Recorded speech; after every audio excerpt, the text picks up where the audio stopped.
안녕하세요. 서울에서 태극권, 팔극권 우슈 쿵푸를 수련하고 지도하고 있는 쿵푸아재 주관장입니다. 오늘도 좋은 하루 되시고요.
글이 하나가 올라왔어요.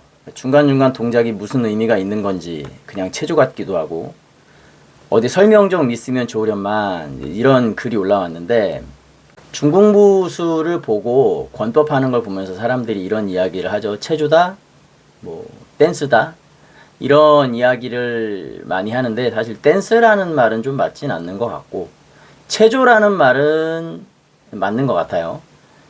뭐 몸을 단련하는 운동이죠. 근데 이제 이 부분이 전통권 쪽에서 보면은 권법, 그러니까 투로 이제 태권도의 품새 같은 동작 훈련이죠. 그리고 단식, 그렇죠. 이제 한 동작씩 끊어서 쳐서 그걸 계속 완성해 나가는. 물론 이제 태극권 같은 경우는 한 초식이 굉장히 긴 케이스들도 있지만, 강권류의 운동에서는 거의 한 두 초식 동작이 하나의 단수로 정해져서 훈련이 되어가고 있어요. 먼저 말씀드리고 싶은 건, 이 초식의 운용은, 초식을 어떻게 사용하느냐 하는 부분들은 이미 유튜브에 검색을 해보면 기본 동작은 다 나옵니다. 이게 이런 식으로 풀어지고 있다. 뭐 그리고 예전에 저 아는 지인이 일본에 있는 자료도 막 저한테 공급해주고 해서, 그때 당시 유튜브가 퍼지기 전에 꽤 비싼 금액의 자료를 저한테 이렇게 전달을 해주고 했었는데요. 그런 자료들도 뭐 그때 따지면은 뭐 비디오 테이프 하나에 뭐 10만원 넘게 줘야 살 수 있었던 그런 내용들도 지금은 유튜브 들어가면 검색에 다 나옵니다. 근데 이제 그런 의미가 저는 좀 특별하다고 생각하진 않는 게, 동작은 그냥 어떻게 쓰는지 보면은 금방 익힐 수가 있어요. 그리고 그 말씀드린 부분에 대해서 다시 말씀드리자면, 유튜브에 들어가면 그 초식을 어떻게 운영하는지 이런 것들은 다 설명에 나와 있습니다. 그런데 이거를 어떻게 훈련하냐 하는 부분들은 별개의 문제고요.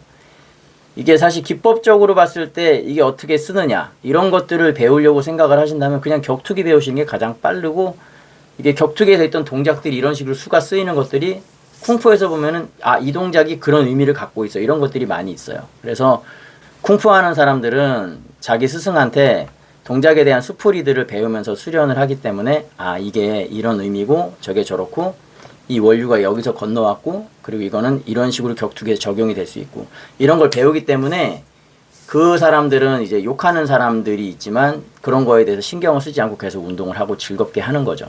실제로 저 아는 분들 중에서 격투기를 오래 수련했는데 중국 무술도 병행하면서 계속 6, 7년, 8년 계속해서 수련하는 분이 있고, 또 다른 지인 같은 경우는 원래 이제 격투기, 뭐 무에타이 이런 거 훈련하던 사람인데 지금은 이제 중국 무술에서 굉장히 긍정적으로 생각하고 있고, 저 아는 분 중에서 이제 해외 용병으로 여러 해 왔다 갔다 하면서 전쟁도 치르고 하셨던 분이 있는데, 그분 같은 경우도 중국 무술에 대해 되게 긍정적으로 좋게 생각을 하고 있어요.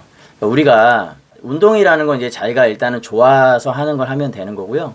수풀이 같은 경우는 일단은 방금 말씀드린 것처럼 유튜브 들어가면은 검색하면 다 나옵니다. 근데 만약에 필요하시다면, 이제 보고 싶으시다면 제가 부족한 실력이지만 하나씩 준비해서 올려보도록 하고요.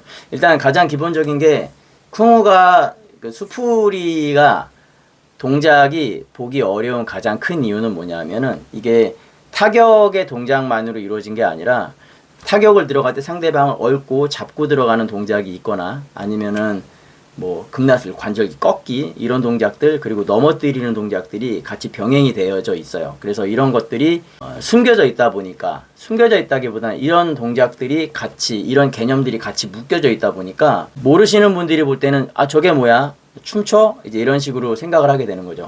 태극권 같은 경우에 여기서 이렇게 원을 만들어서 이렇게 나가면 이렇게 나가면 이제 보는 분들은 아 저게 뭐지? 기공체조구나. 이런 식으로 생각을 하면서 그 동작 속에서 있는 의미를 격투의 개념보다는 어떤 하나의 기공체조로 연결을 하면서 이걸 흉내내서 또 기공체조를 만들어내고 이러는 분들이 있어요. 그런데 정확히 말씀드리면 태극권은 기공체조라고 말하기 이전에 일단은 무술입니다. 그래서 그 동작들을 풀어보면 다 실제 상황에서 우리가 적용하고 이렇게 써먹는 그런 동작들로 이제 이루어져 있어요. 그거를 잘 써먹고 못 써먹고 하는 건 개개인의 역량차나 몸이 얼마나 만들어져 있느냐의 차이 이런 것들에 의해서 갈라질 수 있기는 한데 기본적으로 무술입니다. 야마분종 같은 경우는 상대방 팔을 잡고 여기서 이렇게 쳐서 이 오른쪽 다리를 지지대로 해서 상대방을 넘어뜨리는 동작이에요. 상대방이 이렇게 얽고 들어가 상대방 공격 들어오는 거 얽고 들어가서 여기서 이렇게 때리는 동작도 있죠. 이런 동작들은 사실 우리가 기본적으로 일상생활에서 우리가 대인 전투에서 부딪혔을 때 사용할 수 있는 초식이라고 생각을 할 수 있고 뭐 달리 말하면 사실 격투기 같은 데서도 적용해서 훈련할 수 있는 그런 내용들이기도 하죠. 그리고 관절기 같은 경우 보면은 이제 이런 식으로 이제 번작권에 보면은 빵 이런 식으로 때리는데 이렇게 돌리는 게 뭐냐면 상대방 팔을 잡아서 꺾는 동작이에요. 당랑권에서도 이런 식으로도 나오고 팔극권에서도 이런 식으로 나오죠. 밀고 들어가는데 이거는 사실 해석하기에 따라서 사람마다 다를 수가 있어요. 그러니까 예를 들어서 뭐 이런 동작도 상대방의 공격을 방어하고 누르고 뭐 이런 식으로 또 상대방의 팔을 잡고 치고 방어하고 뭐 이런 식으로 해석할 수도 있겠죠. 그러니까 해석은 가르치는 사람마다 굉장히 다르게 해석을 할 수가 있어요. 그러니까 그렇기 때문에 어떻게 이게 딱 기본이다 라고 말했을 때도 어떤 가르치는 사람마다 충돌될 수 있는 부분들은 충분히 있다고 생각을 해요. 그런데 중요한 건 이 동작들이 실제에서 사용하는 부분에 있어서는 포인트들이 있다. 예를 들어서 이제 팔굽혀 같은 경우 여기서 이렇게 들어가는 동작들이 있는데 상대방의 공격을 누르고 눈 쪽으로 공격이 들어가는 이런 동작이죠. 보면은 이렇게 하니까 우리가 무슨 동작이지? 왜 눌러? 그죠? 근데 여기서 눌러주고 상대방을 찌르는 이런 동작. 그러니까 눌렀기 때문에 상대방의 중심이 앞으로 쏠리죠. 그때 찌르는 거죠. 아니 여기서 이걸로 누르고서 이런 식으로 공격이 다른 방향으로 들어갈 수도 있겠죠. 이제 우리는 이런 부분들에 대해서 조금 더 넓은 안목으로 지켜보고 저게 무슨 동작일까? 이렇게 한번 생각해 볼 필요가 있고요. 자기가 가르친 분 아니면은 교보제에서 말하는 분 거기서 말하는 기법 그대로만 쓰일 수 있다고 생각하시는 분들이 가끔 있어요. 그리고 어떤 권법이 보면은 그 형태 그대로 쓰여야 된다라고 생각하시는 분들이 있는데 간단한 예로 이제 복싱에서 말하는 잽, 원투 이런 기술조차도 우리가 그냥 정론적으로 샌드백 때리듯이 이 기술로 해서 정타를 맞지 않는 경우도 굉장히 많기 때문에 변형된 형태로 잽이나 스트레이트 이런 것들이 보법과 함께 엮여서 동작이 나가는 것처럼 실제 상황에서는 그냥 그 형태로 그대로 적용이 된다라기보다는 이 동작의 개념을 갖고 전투에 임한다. 이렇게 좀 생각을 하면은 좀 넓은 안목으로 권법을 바라볼 수 있지 않을까 이런 생각을 좀 해봤습니다. 그리고 권법적으로 봤을 때 제가 느끼기에는 남방 무술이 북방 무술에 비해서는 좀 더 동작이 직관적이고 쓰는 것들을 쉽게 시원시원하게 볼 수가 있어요. 근데 북방 무술 같은 경우는 감추어진 약간 시 같은 그런 느낌이 강하기 때문에 그런 특징을 조금 이해하시면 좋을 것 같고요. 운동적으로도 굉장히 좋습니다. 그러니까 여기 이게 왜 무술이라고 말을 하는가 했을 때 이 권법을 통해서 몸에 힘을 쓰는 전체적인 압력이라든가 밸런스가 완전히 뒤집히거든요. 그렇기 때문에 실제로 예전에 저한테 운동 6개월 정도 배웠던 친구도 학급에서 이제 하체 힘도 굉장히 딸리고 여러 가지 부족한 부분이 있었는데 본인이 6개월 정도 배운 다음에 같은 학급 다니는 친구들이 있는데 그 친구들 사이에서 그래플링 운동하는 친구가 있었는데 그 친구 한 명 말고는 다른 친구들은 전부 다 자기가 이길 수 있게 됐다. 뭐 이런 얘기를 한 적이 있거든요. 첫 번째로 이제 무술이든 격투기든 일단 첫 번째는 운동입니다. 운동. 운동은 뭐냐면 건강하려고 하는 거죠. 스쿼트도 마찬가지고 푸시업도 마찬가지고 맨몸 운동하는 것도 마찬가지고 걷기도 달리기도 모두 마찬가지입니다.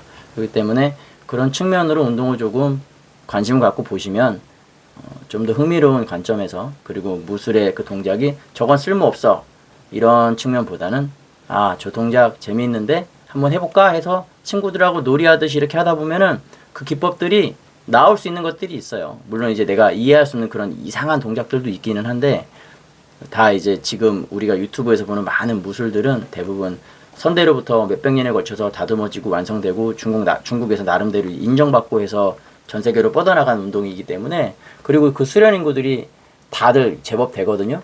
그러면은 이제 이 운동을 하는 분들이 그냥 하는 건 아니겠죠. 다 미친놈들이 바보들이 병신같이 그냥 속아서 하냐. 뭐 저는 그렇게 생각하지 않고 저도 역시 제가 무술 격투기 쪽을 다른 운동 쪽을 한 12년 정도 하고서 쿵으로 넘어온 케이스이기 때문에 굉장히 좋기 때문에 지금 계속 하고 있는 거거든요.